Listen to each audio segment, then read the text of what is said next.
kita Oh, ya. oh, nama depannya sama ternyata. Baik, saya ingin diperkenalkan Mbak Nino terlebih dahulu. Mbak Nino merupakan seorang psikolog klinis di BPRSP, Badan Perlindungan dan Rehabilitasi Sosial Wanita Sidoarjo. Betul ya, Mbak? Ya, kemudian sekaligus pegiat komunitas Ibu Peduli Bully. Itu. Oke, karena mungkin teman-teman yang lain sudah bergabung juga di room 3.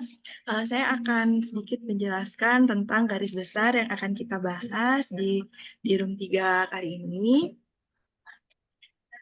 Dalam sesi Sinau di room 3, kita akan belajar bahwa setiap keluarga ini memiliki dinamika dan tantangan yang tersendiri yang dialami dan dijalani oleh anggota keluarga di dalamnya. Nah, namun tidak semua keluarga memiliki proses dan dinamika yang bahagia. Ada pula keluarga yang memiliki kondisi tidak ideal begitu. Nah, dari kondisi tidak ideal ini dilihat dari berbagai aspek seperti ekonomi, hubungan antar individu, dan kecakapan dalam menghadapi masalah ataupun kondisi tidak ideal lainnya. Nah, dengan kondisi keluarga yang tidak ideal tentunya akan menjadikan pengalaman yang menantang ya Mbak bagi setiap individu, bagi setiap kita yang menjalaninya seperti itu, dan mungkin akan terasa sulit dan menyakitkan mungkin jika tidak sesuai dengan apa yang diharapkan.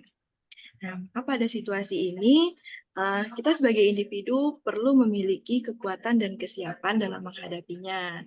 Nah, di sini kita akan membahas tentang bagaimana menghadapi dan menjalani kehidupan dalam kondisi keluarga yang tidak seindah diharapkan. Seperti itu, Mbak Dita dan Mbak Neno. Oke, karena di sini sesi ini adalah sesi diskusi, jadi teman-teman yang memiliki pertanyaan boleh dipersilahkan untuk diketik di room chat, kemudian nanti akan kami bacakan, atau bisa juga teman-teman membacakan agar bisa saling berdiskusi ya dengan Mbak Neno dan Mbak Dita juga. Itu. Nah, sebagai pembuka sesi Sinau nih, saya akan mengajukan pertanyaan terlebih dahulu. Pertanyaannya, aduh, saya deg-degan nih sebelum mengajukan pertanyaan. Oke, jadi begini Mbak, karena sekarang ini kan sosial media banyak sekali orang-orang bisa mengupload berbagai hal yang dirasakan, terutama TikTok ya Mbak. Kadang banyak keluarga-keluarga yang curhat atau mungkin ibu-ibu muda, ibu-ibu baru cerita tentang bagaimana keadaannya atau mungkin menjelaskan tentang situasi yang dialami seperti itu. Nah, jadi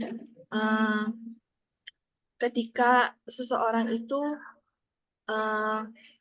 membangun sebuah relasi dalam keluarga, pasti ada ekspektasi yang mereka harapkan ketika sebelum membangun keluarga. Ekspektasi tersebut mungkin akan berbeda ketika mereka sudah menjalin sebuah keluarga atau mungkin sudah menikah begitu ya Mbak. Bagaimana sih cara kita sebagai individu untuk menerima ketika kita menemukan hal-hal yang berbeda atau tidak sesuai dengan kebiasaan dari pasangan kita seperti itu, baik dari kebiasaan ataupun perilaku dan sifat dari pasangan kita. Ya.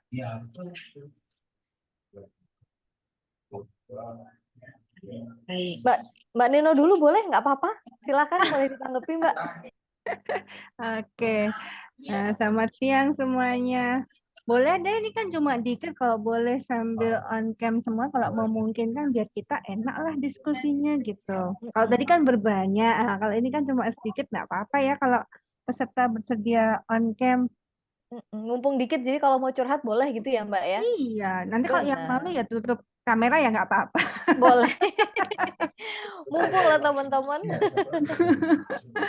Iya, oke. Ini namanya yang laki-laki kok keluar masuk gitu ya.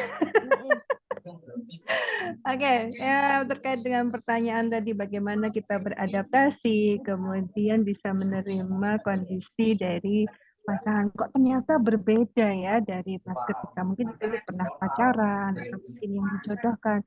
Kebiasaan-kebiasaannya kok berbeda dari apa namanya ketika yang ditemui dulu ketika sudah menikah. Misalnya yang paling sering dicurhatin itu kan masalah naruh handuk gitu ya.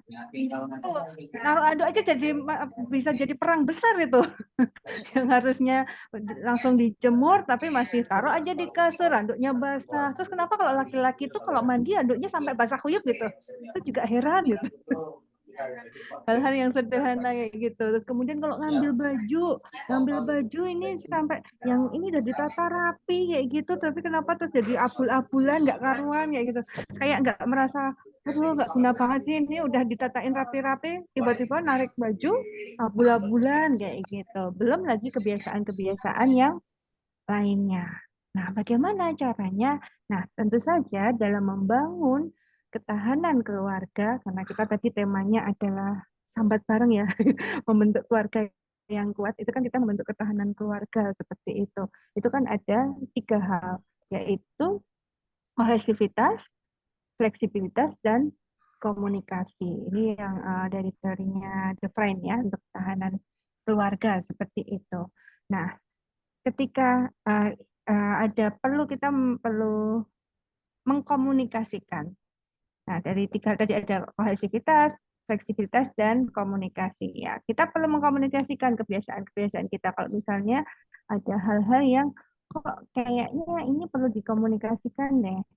Yuk, kalau dulu kan kebiasaan kalau di keluarga aku tuh sesuatu segalanya suka yang rapi gitu.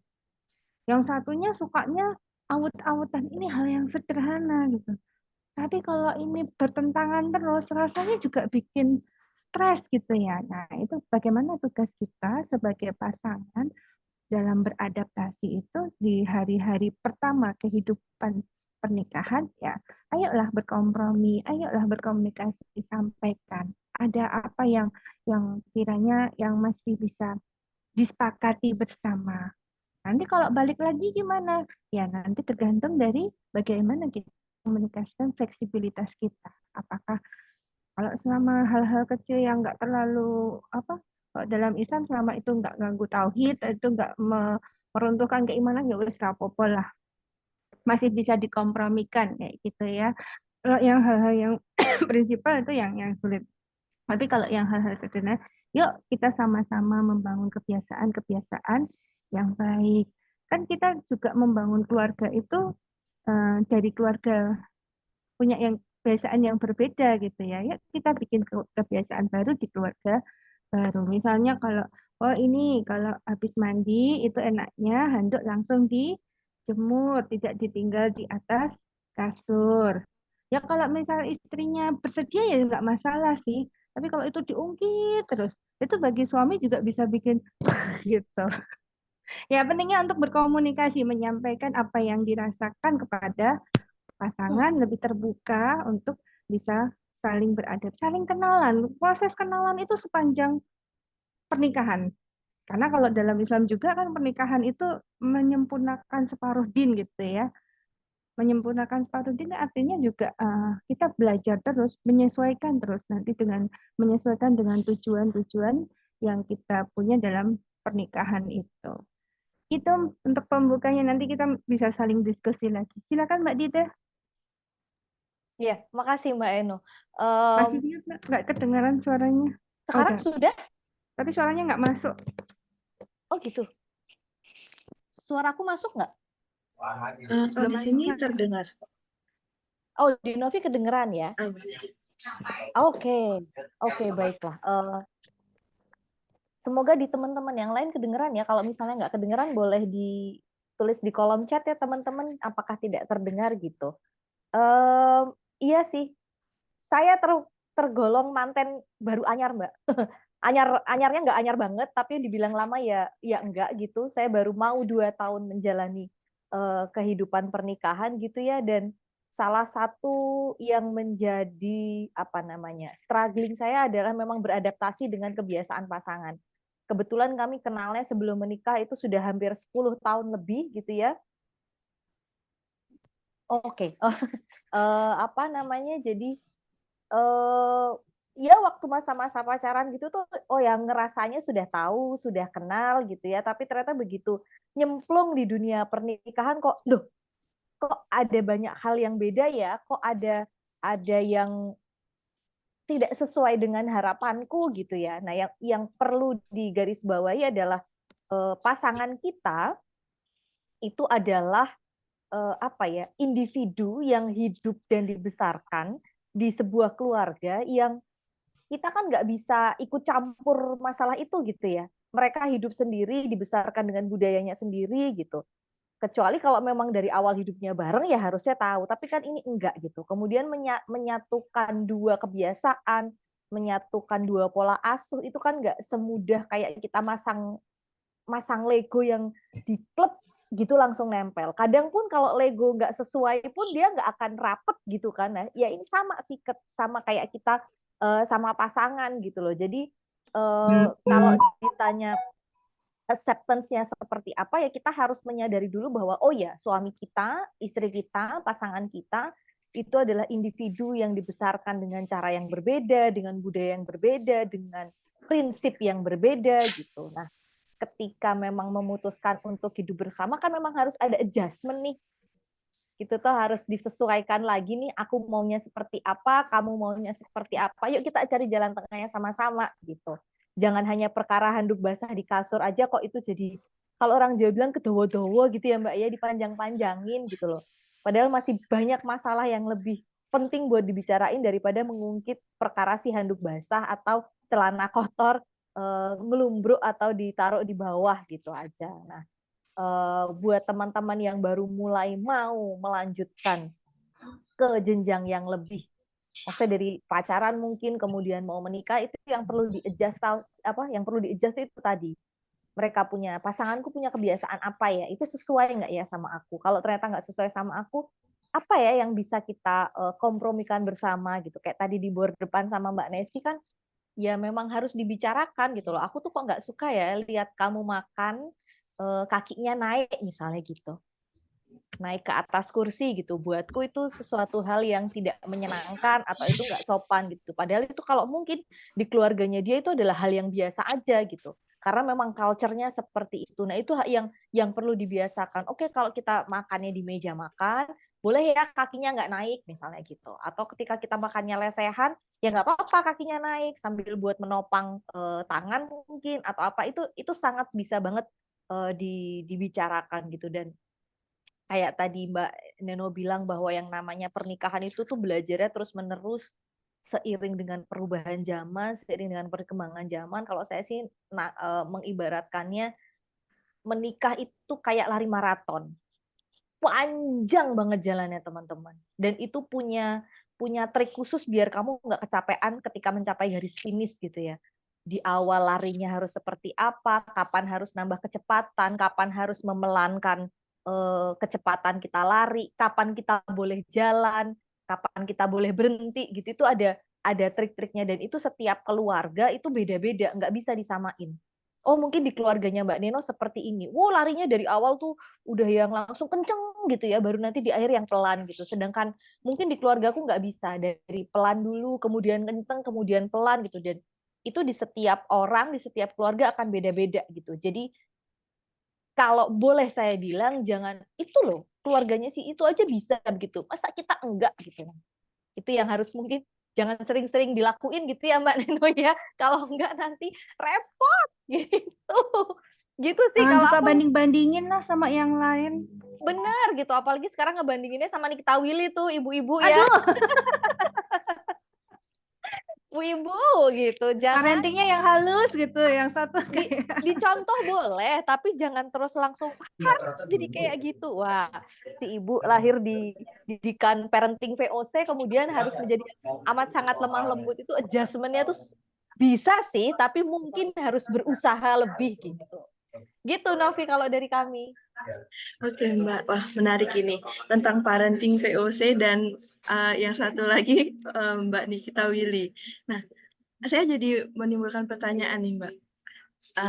Kan banyak nih ibu-ibu muda sekarang yang, aduh parentingnya dia mau ngikutin Mbak Nikita Willy seperti itu, tapi ternyata keluarganya yang lain mungkin harus parentingnya itu ngikutin yang VOC gitu, harus lebih tegas lagi. Nah, itu bagaimana ya Mbak? Mungkin sebagai ibu muda seperti itu kan kadang harapannya ingin memiliki insight baru, pengalaman baru, ingin melakukan hal yang berbeda untuk parenting anaknya. Kira-kira itu bagaimana ya Mbak caranya sebagai ibu muda agar tidak jadinya dilema, aku harus bagaimana seperti itu?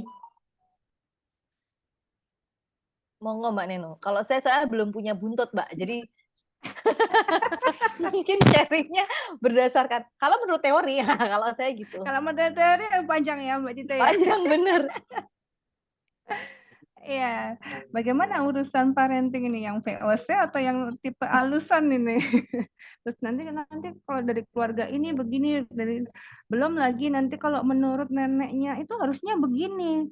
Nanti ini harus dikasih sufor, yang ini pakai makanan instan aja, yang ini kembali lagi sebenarnya itu kembali pada keluarga masing-masing. Ini anak mau didik yang kayak apa sih? Misalnya urusan pengasuhan yang berkaitan dengan pendidikan anak. Ini mau dididik anak yang seperti apa? Pengalaman apa ya? Kalau ini dari yang latar belakangnya keras, yang kayak otoritatif gitu ya, yang harus gini harus gini. Ada kemungkinan itu si pasangan ini juga akan menerapkan hal yang demikian pada anak-anaknya. Ada juga yang karena tipenya ya demokratis gitu ya, apa-apa didengerin, kemauan anak difasilitasi kayak gitu. Itu juga akan mengajarkan anak-anaknya cenderung yang demikian. Nah, kalau di zaman sekarang ini kan sebenarnya ilmu parenting tuh udah bersebaran di mana aja, banyak banget. Tinggal kita menyesuaikan. Mau seperti apa anak-anak kita tuh dididik arahkannya. Dan disesuaikan dengan dari gaya pengasuhan dari keluarga itu.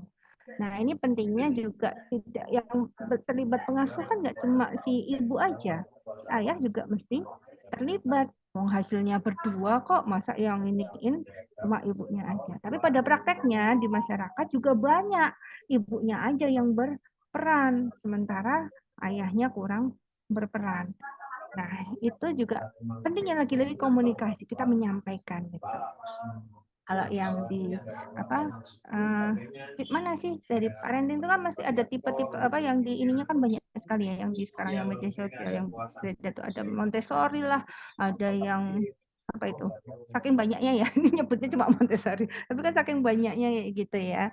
Kemudian kan prinsip-prinsipnya asalkan sesuai dengan prinsip keluarga, sesuai dengan value keluarga, itu tidak masalah kita adopsi, kita pakai gitu, yang kita sesuaikan dengan tujuan pengasuhan. Nanti anak tuh perlu dibeli bekali apa aja seperti itu. Yang penting bukan kita malah melakukan kesalahan-kesalahan pengasuhan gitu. Nah, itu kan kita perlu komunikasi dengan pasangan biar seia sekata ini anaknya mau dididik yang kayak apa sih? Misalnya kalau metode pendidikan kan bisa banyak ya, bisa mau yang macam-macam itu kan ada. Tapi adabnya, terus kebiasaan-kebiasaan apa sih yang mau dididik pada anak-anak kita? Misalnya kebiasaan-kebiasaan baik apa yang ingin ditanamkan. Terus misalnya pendidikan keimanan yang seperti apa yang kita terapkan pada anak-anak kita kayak gitu. Jadi kita memang harus menetapkan dulu apa sih value atau nilai kebaikan yang ingin ditransfer pada anak kita, bagaimana kita memberikan teladan pada anak-anak kita kayak gitu. Dia rasa nanti banding-bandingin sama Nikita Willy enggak malah mumet. Kalau biasanya saya kayaknya wah ya, tapi bukan berarti terus yang itu tuh bagus ya. Kita juga apa sih yang kita ingin lihat dari anak kita, dari kita. Benar nggak sih?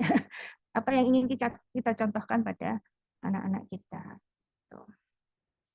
Intinya kita kalau pengasuhan sih tetap harus seias kata kita co-parenting dengan suami, kemudian juga kita bisa memberikan teladan buat anak-anak kita, bisa mengarahkan anak-anak kita kayak gitu.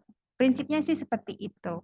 Mbak Tita mau nambahin? Boleh. Dari teori ya boleh Mbak kalau belum ada buntut. Iya, kalau saya sih berdasar pengalaman aja ya Mbak. Apalagi kebetulan kakak ipar saya itu kan masih tinggal sama ibu gitu. Jadi di rumah itu isinya kakak ipar saya, anaknya, suaminya, dan ada orang tuanya gitu. Nah ini ngurusin satu bocil ini tuh eyangnya tuh mesti ikut-ikut gitu loh. Ikut-ikut ngatur, ikut mengarahkan gitu. Apakah salah? Ya enggak gitu. Tapi memang sebaiknya ada komunikasi antara orang tua si anak dan orang tua kita, eyang-eyangnya gitu ya. Ini nih si eh, cucu ini nih mau diapain sih, anakku ini nih mau digimanain sih, ada kesepakatan antara orang tua dan eyang-eyangnya gitu. Karena kalau enggak nanti yang bingung malah sebenarnya anaknya gitu ya.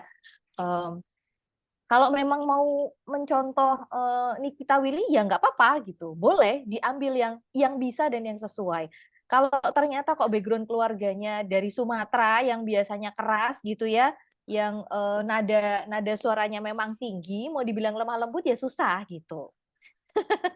Jadi apakah itu berarti jelek? Ya enggak, karena yang namanya pengasuhan, parenting itu kan memang dipengaruhi sama culture juga ya Mbak ya. Dari latar belakang budayanya seperti apa, bagaimana dia dibesarkan, itu sangat ngaruh sekali gitu. Nah, kalau saya sih biasanya mencoba mengingat zaman dulu parentingnya bapak ibuku tuh kayak apa ya? Ada hal yang tidak menyenangkan nggak ya di aku gitu? Oh ternyata bagian dulu kalau nggak mau tidur siang, kalau misalnya bolos ngaji itu sama bapak saya biasanya digebuk pakai gulungan koran mbak gitu. Pantat itu pasti menjadi sasaran gitu ya. Dan itu buat saya itu adalah pengalaman yang tidak menyenangkan. Itu bikin saya nggak suka, malah jadi makin bolos gitu kan. Nah, itu berarti yang harus diputus. Jangan sampai diteruskan ke anak kita, meskipun kita tinggal satu rumah sama orang tua gitu ya. Itu yang perlu disampaikan.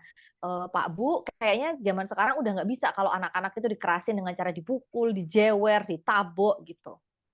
Yang ada nanti malah anaknya jelas lebih pinter, nanti malah anaknya bisa ngadu ke Komisi Perlindungan Hak Asasi Anak-anak gitu, eyangnya dilaporkan KDRT. Ini rada repot gitu ya nanti ya.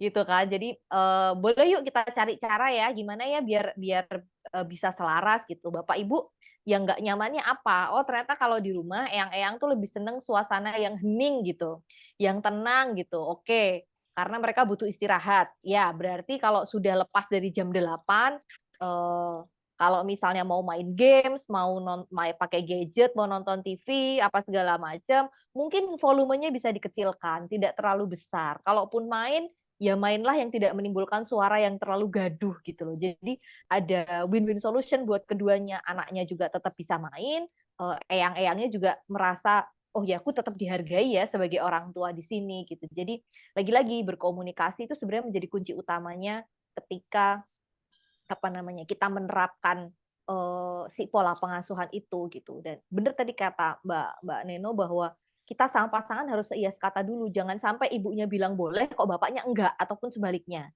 Nanti biasanya malah anaknya tuh, orang ibu bilang boleh kok Pak, gitu lah. Nanti malah orang tuanya jadi diadu domba. Nanti kalau orang tuanya udah berantem, habis itu si bocah mesti bakalan lari ke eyangnya. Yang aku sama ini nggak boleh, sama ibu nggak boleh. Wah, eyangnya merasa, loh, begitu aja kok nggak boleh. Boleh, sama eyang boleh. Kamu mau apa? Es krim, coklat, permen, nyok gitu.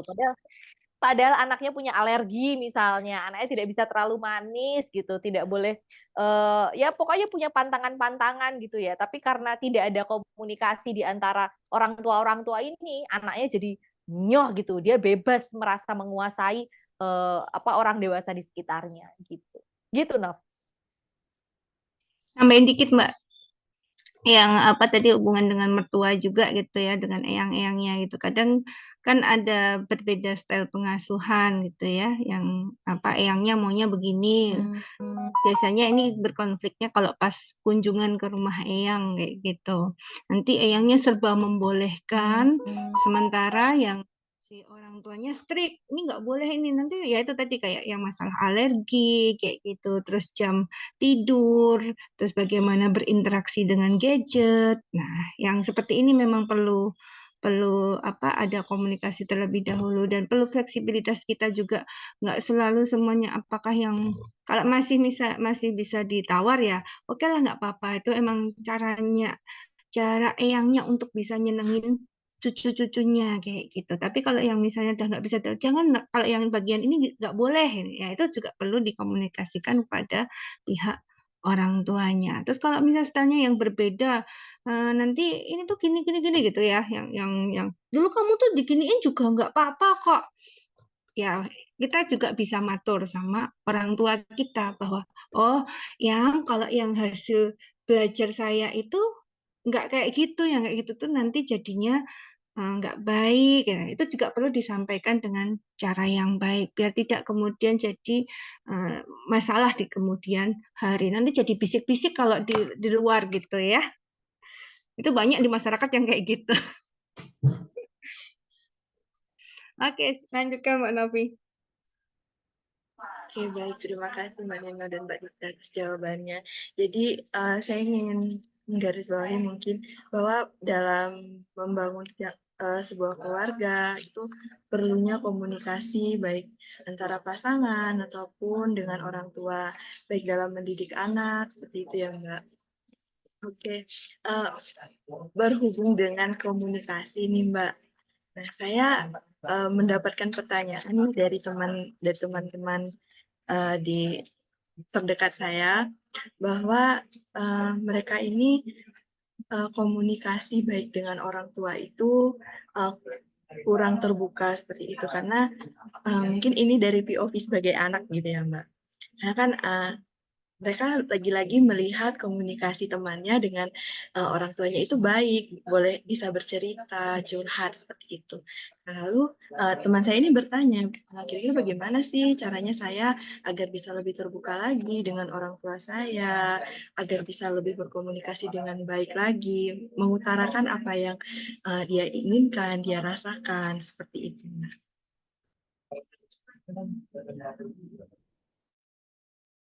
Siapa dulu nih? Aku boleh?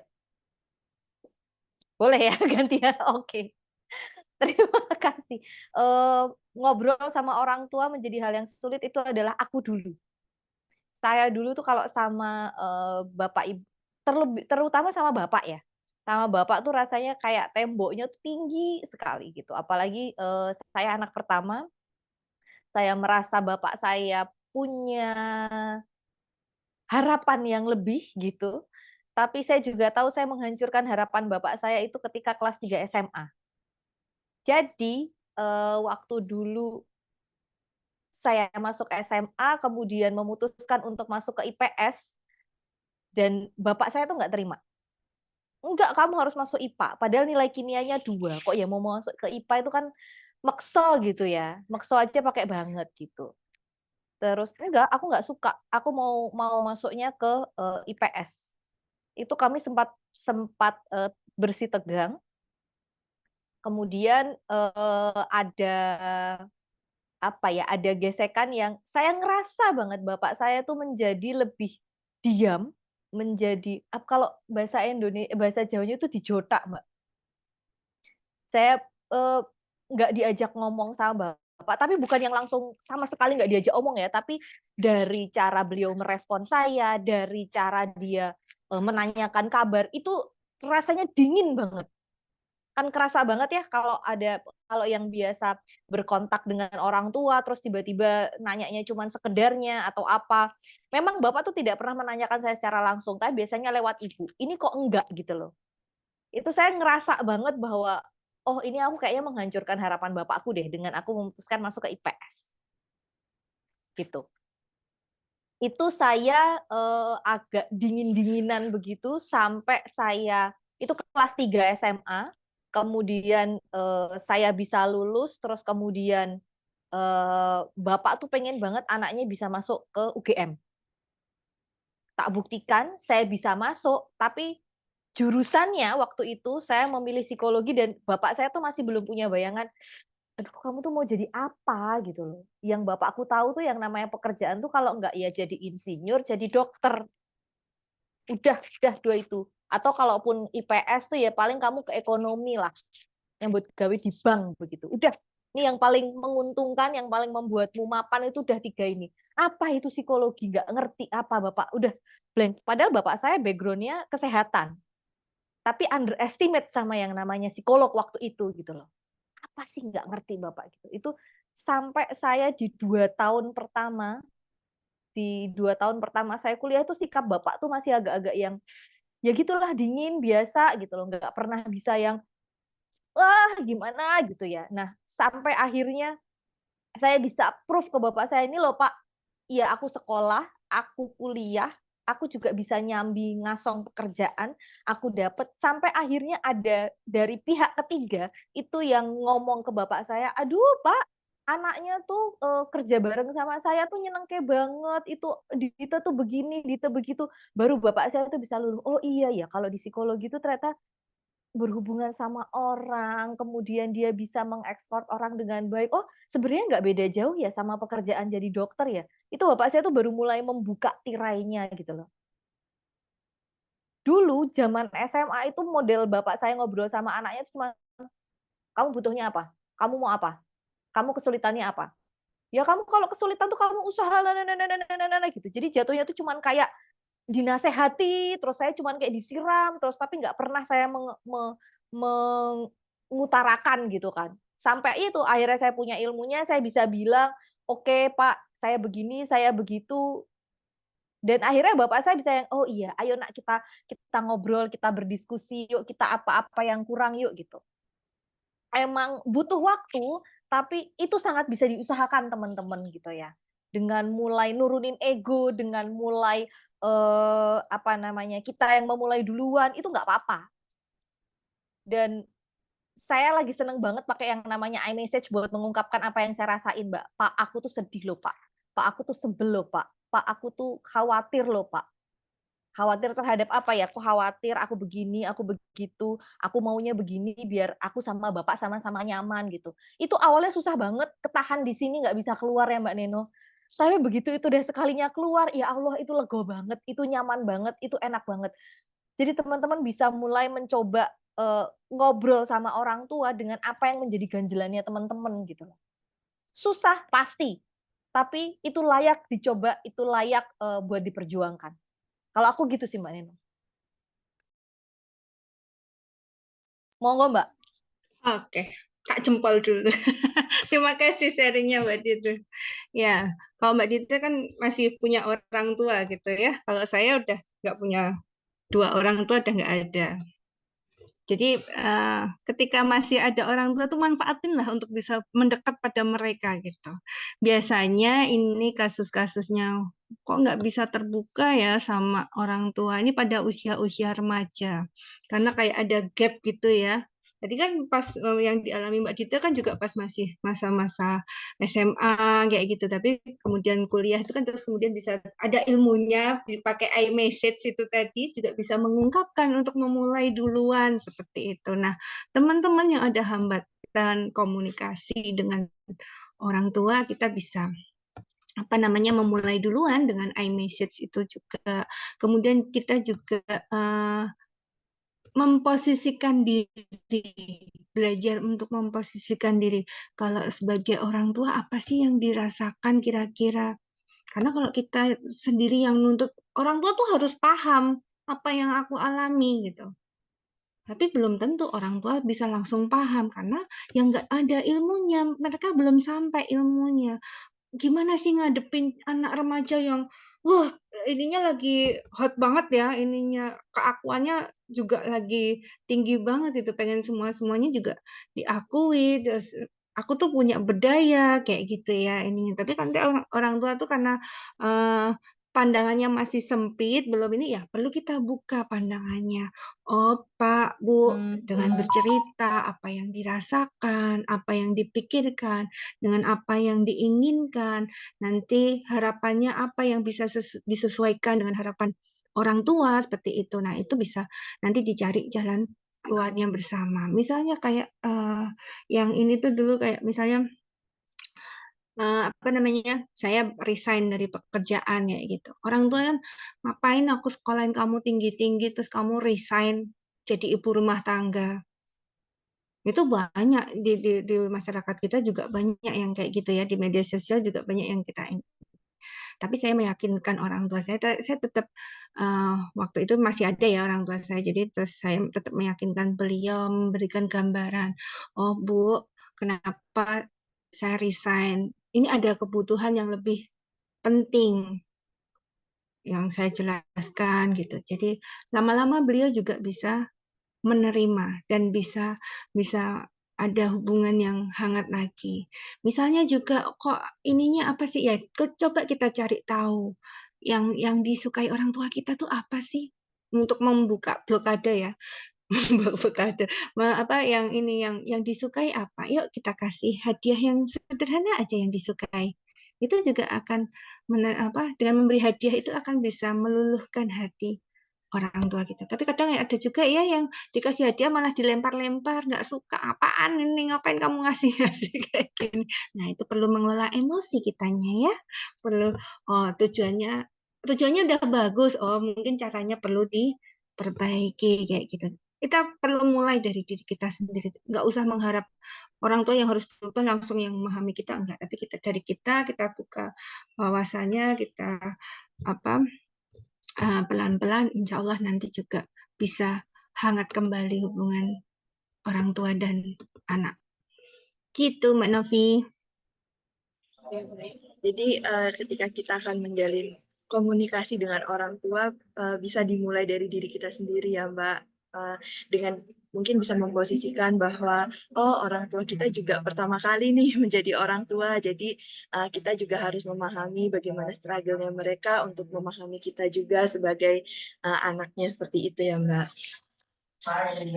Oke, mungkin dari teman-teman peserta ada yang ingin memberikan pertanyaan, boleh silahkan ditulis di kolom chat atau langsung disampaikan, silahkan.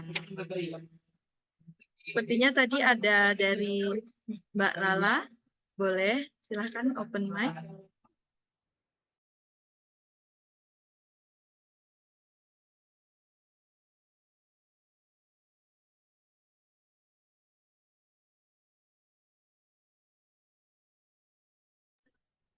Oke.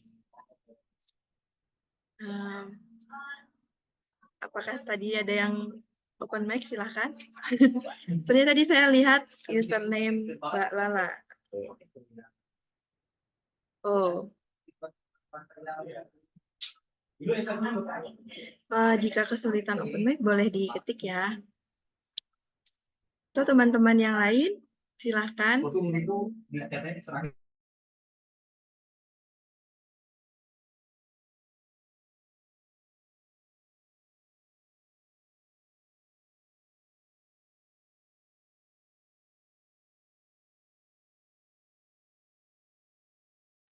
Oke, jika belum ada, mungkin saya ingin menyampaikan pertanyaan terakhir sebelum sesi sinau ini ditutup. Ini kakak peserta belum ada yang ingin bertanya. Boleh loh, atau mau sharing, curhat mungkin. Belum ada. Oke, jadi ini pertanyaan dari saya yang terakhir ya Mbak. Konflik atau permasalahan apa saja sih Mbak yang mungkin bisa diantisipasi oleh pasangan dalam berkeluarga untuk kedepannya, seperti itu. Mungkin ada spoiler permasalahannya seperti apa yang harus kita persiapkan seperti itu untuk menghadapinya di kedepannya, itu Mbak.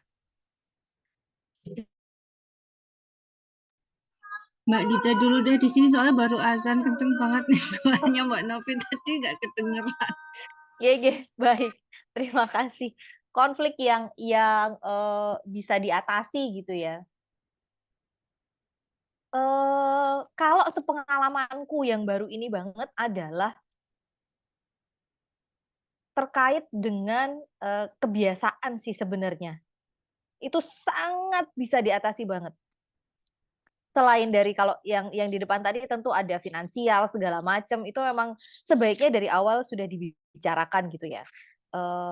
pun dengan kebiasaan ini tuh sangat bisa dibicarakan aja banget gitu loh. Ini adalah bukan perkara krusial yang harus apa ya namanya ya, diungkit atau dipermasalahkan terus-menerus gitu. Jadi kalau memang apa ya, memang punya kebiasaan-kebiasaan. Gini deh contohnya, sederhananya gini, misalnya pasangan kita tuh adalah tipikal yang setiap hari harus, makan 3 lauk yang berbeda. Pagi harus sarapan telur misalnya, makan siang juga lauknya ikan misalnya, kemudian malam harus ganti ayam misalnya gitu. Jadi dengan 3 menu yang berbeda-beda. Sedangkan kita misalnya itu, ya udah masak sekali itu ya bisa buat sarapan, makan siang, makan malam misalnya gitu. Itu sangat bisa banget dikomunikasikan loh. Boleh ya, aku kalau disuruh masak 3 lauk dalam 1 hari tuh kok kayaknya agak terlalu melelahkan, terlalu merepotkan. Aku masih harus ngurusin anak, aku masih harus ngurusin ayam misalnya, aku harus ngurusin burung atau mungkin punya kambing, punya sapi, punya apapun gitulah. Ada pekerjaan-pekerjaan yang memang merepotkan, jadi kalau harus masak 3 menu dalam 1 hari tuh, cukup merepotkan buatku. Boleh nggak kalau misalnya oke, kita sarapan, nasi goreng. Tapi buat makan siang sama makan malam sayurnya satu, tapi nanti lauk pendampingnya boleh ya yang kita bikinnya yang agak lebih simpel-simpel, telur dadar mungkin, atau nanti diganti telur ceplok, atau nanti baru kita bikin tempe, nggak perlu yang sampai, eee, macem-macem gitu ya. Karena kan itu lagi-lagi, makan itu tuh ternyata juga dipengaruhi sama yang namanya budaya. Gitu. Kalau orang orang Sunda, orang Jawa tuh kadang-kadang nasi dilauhin pakai sambel itu udah makan. Tapi ada beberapa yang, keluarga dengan latar belakang, apalagi keluarga besar gitu ya, itu yang namanya makan tuh ya harus lengkap, ada telur, ada ayam, ada ikan, ada apa gitu. Nah, itu tuh sangat bisa banget dibicarakan. Gitu. Jangan sampai nanti suami apa istriku tuh nggak pernah masak, aku cuma dikasih lauk sambel sama tempe. Apa itu? Itu bukan lauk kan, itu bukan makan kan. Itu bukan hal yang perlu diributkan yang sampai segitunya gitu loh. Toh juga tetap disediain kan gitu. Makanya yang namanya kebiasaan itu perlu dibicarakan dari awal. Oke, aku kalau misalnya pagi itu ternyata aku harus ngopi. Oh, kalau aku nggak bisa kopi, aku ngeteh gitu. Jadi ya sudah suaminya kopi, istrinya minum teh atau sebaliknya gitu. Itu sangat bisa dibicarakan. Atau yang satu aku tidak terbiasa sarapan. Aku sarapannya baru nanti sambil brunch gitu. Sedangkan yang ini harus pagi utuk-utuk gitu ya habis sholat subuh itu jam 7 tuh nasi harus mateng gitu. Nah, perkara nasi baru sama nasi lama itu juga bisa dibicarakan teman-teman. Ada orang-orang yang lebih seneng makan nasi yang bener-bener baru mateng. Ada yang ya udah nasi dibikin tadi malam dimakan paginya tuh nggak apa-apa gitu. Jangan sampai hal-hal yang kayak gitu tuh memicu pertengkaran. Itu akan ada banyak masalah di luar itu yang apa ya? Aku sih ngomongnya lebih worth it buat diributin daripada perkara nasi baru atau nasi lama. Kalau dari aku sih gitu, monggo Mbak Neno. Mungkin yang sudah lebih senior duluan ini. Mbak Novi boleh diulang nggak lengkapnya tadi gimana? Soalnya kepotong. Oke, boleh Mbak. Jadi, kira-kira permasalahan atau konflik apa saja sih Mbak yang mungkin bisa diantisipasi ketika sebagai pasangan untuk berkeluarga dalam kedepannya seperti itu. Konflik yang bisa diantisipasi itu ya. Tadi dari persiapannya, tadi kan di Mbak Nesi juga udah kamu nikah buat apa sih ininya? Dari awal kan sudah disiapkan gitu ya. Dari tujuan nikah mau apa, terus bagaimana mempersiapkannya kehidupan setelah akad nikah atau pemberkatan dan lain sebagainya. Itu kan sesungguhnya kehidupan yang sesungguhnya kayak gitu. Nah, itu yang perlu disiapkan dari awal. Kamu nanti berbagi perannya seperti apa. Misalnya ada yang kalau di dalam keluarga itu ada yang menganggap bahwa pekerjaan rumah tangga itu ya pekerjaannya si istri. Ada keluarga yang menganggap bahwa pekerjaan rumah tangga itu ya pekerjaan suami dan istri. Nah, itu kan perlu dikomunikasikan ya, bisa dibuat kesepakatan dari awal. Misalnya, karena kalau ngelihat media sosial nanti jadinya membandingkan lagi, yang itu kok bisa ini ya, capek deh kalau membandingkannya di media sosial. Tapi apa sih yang bisa kita lakukan sebagai pasangan suami istri? Dan itu perlu ya sering-sering diobrolin gitu sama suami, bahwa tugas suami kan nggak cuma ngasih nafkah gitu ya, tapi juga kalau ini kan juga dia yang bertanggung jawab juga terhadap urusan rumah tangga. Memang benar nanti perempuan itu yang bertanggung jawab di dalam perempuan ketika si laki-laki mencari nafkah.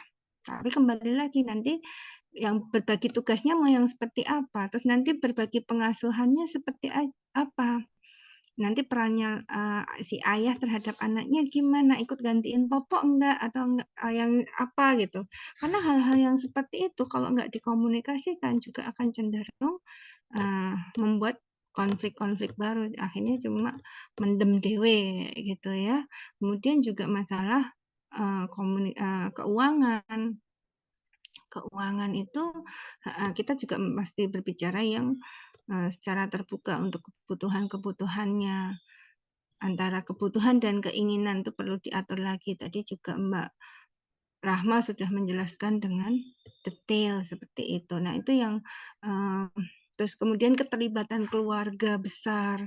Kadang kan ada yang terus nanti ceritanya gini gini gini, kayak kamu gini. Nah, ini juga perlu membuat boundaries dulu, dari menguatkan dari dalam dulu. Apa sih yang perlu kita berikan jawaban untuk yang di pihak luar. Jadi memang perlu penguatan di dalam diri itu dengan kohesivitas, kedekatan emosional itu dengan kohesivitas itu, kemudian fleksibilitas ketika menghadapi tantangan-tantangan. Menganggap konflik itu bukan sesuatu yang membahayakan, tapi justru konflik itu kita lihat sebagai tantangan untuk menumbuhkan diri kita. Bahkan mungkin dengan konflik yang ada itu justru kita jadi semakin dekat lagi, semakin cinta lagi dengan pasangan kita lagi, semakin cinta dengan pasangan, semakin cinta dengan keluarga, ada keterbukaan satu sama lainnya, itu juga akan saling menguatkan yang nantinya bisa tercapai ketahanan keluarga. Gitu Mbak Novi. Baik, terima kasih Mbak Dite dan Mbak Nino atas jawabannya. Di sini teman-teman, untuk pertanyaan terakhir mungkin ada yang ingin bertanya? So, cukup sesi sinau kita di room 3 pada siang hari ini. Oke, baik. Sepertinya sudah tidak ada pertanyaan lagi ya, Mbak Dita dan Mbak Nino. Wah, menarik sekali pembahasan kita pada siang hari ini. Saya tentunya sebagai individu yang menyadari bahwa terkadang kehidupan kita ini penuh dengan plot twist ya, Mbak. Sangat tidak terduga seperti itu. Oke, jadi sesuai dengan tema ya, ketika keluarga kita itu tidak seindah dengan cerita, tidak seindah apa yang diharapkan. Terima kasih kepada Mbak Dite dan Mbak Neno telah berbagi pengalaman dan ilmunya, sangat membantu dan memberikan insight baru kepada kita. Semoga di lain kesempatan kita bisa bertemu untuk bersinau kembali. Baik, saya akhiri sesi di room 3 ini, tetapi teman-teman jangan leave Zoom terlebih dahulu karena kita di main room akan ada penyampaian door prize dan juga kesimpulan dari room 1 dan room 2, sehingga teman-teman di room 3 juga bisa mengetahui apa saja yang didiskusikan di room 1 dan room 2 seperti itu. Oke, boleh saya persilahkan. Sampai jumpa. Terima kasih Mbak Dita dan Mbak Neno. Terima kasih, ketemu di main room teman-teman.